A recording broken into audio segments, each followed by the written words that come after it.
How's it going today? I'm Brad with AftermarketTractorParts.com.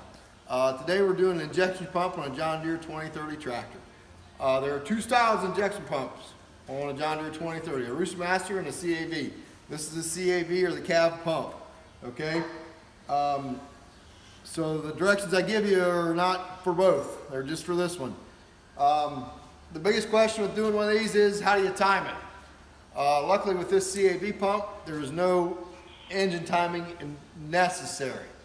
A lot of times you got to pin them, you got to have them on top dead center, stuff like that. With this one you don't.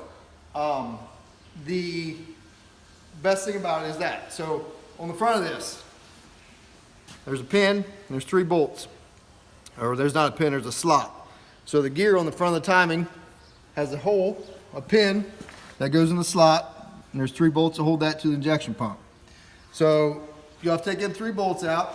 So you'll have to take one out, turn the engine over, take the next one out, and then get the 3rd one out. Once you do that, don't turn the engine over anymore. But then you can take your 3 bolts out and you can remove your injection pump after you take off your linkages and your lines and so on and so forth. Now, before you do it, if you look here, there's a timing mark on the injection pump. And if you look on the front of your cover, there's a timing mark there also. If it does not have one on your front cover or you can't find it, make one. Just correspond it with that. So when you go back together, put it on there, torque it down, put all your lines and stuff back on, and then you're going to have to bleed it out.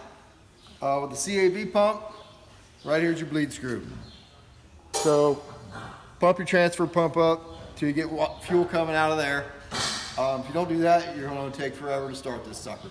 So bleed it out, tighten that up, then start cranking. Loosen up your injection lines either down here or at your injectors, and get it so you got fuel coming out, mostly fuel, not much air, and then you should be able to start it. All your throttle speeds should be set from the factory. If not, there's low idle, there's high idle. Other than that, you should be good to go. So good luck, thanks.